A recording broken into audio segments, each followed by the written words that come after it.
You never know what you're gonna find in the Library of Congress, or I really should say, in history.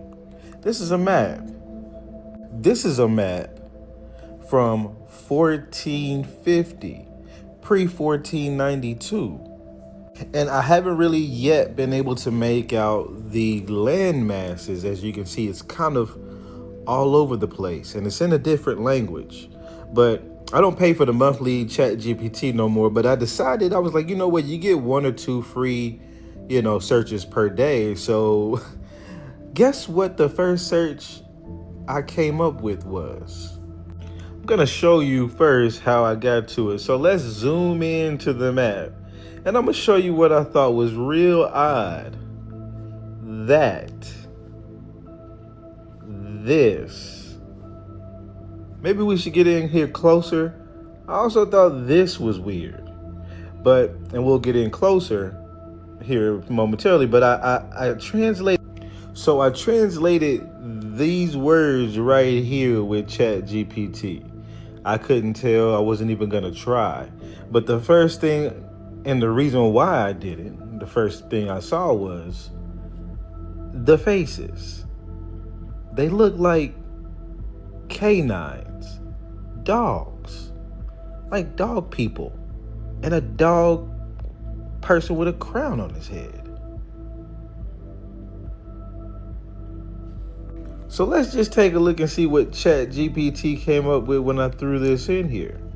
Now, it said it was a difficult passage. It's from the 1400s, Gothic Latin. Never even heard of a Gothic Latin, to be honest with you.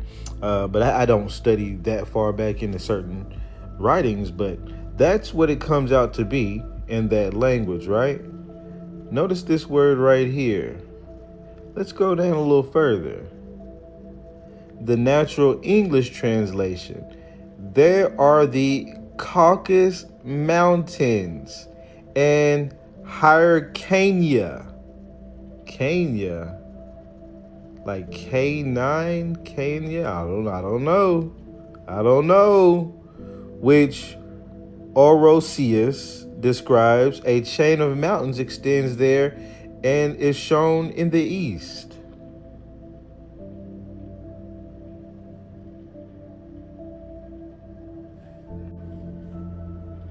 You never know what you're gonna find.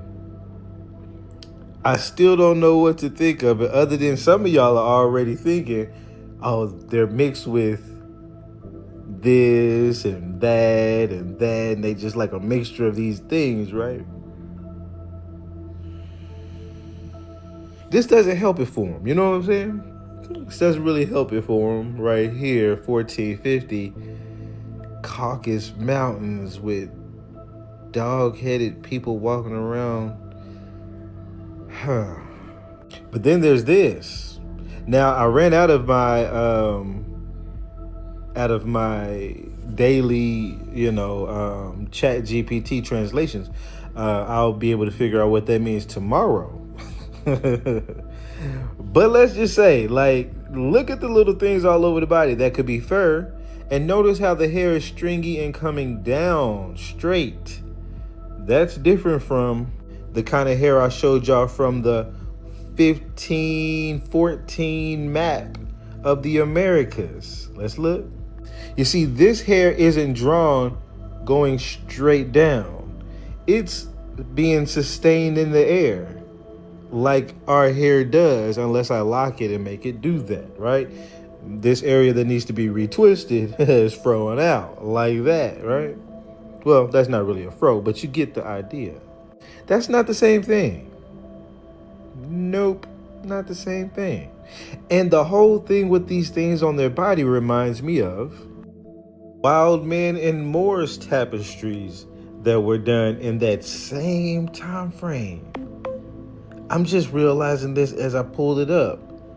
1430 to 1440, this was woven, depicting YT people with things all over their body. Notice there's the feet, right? And there's this stuff all over their body and their hair and their face, right? That was done around the same damn time as this map was drawn. And it's got people looking like this. What the fuck has gone on in the past that we don't know about today? God damn.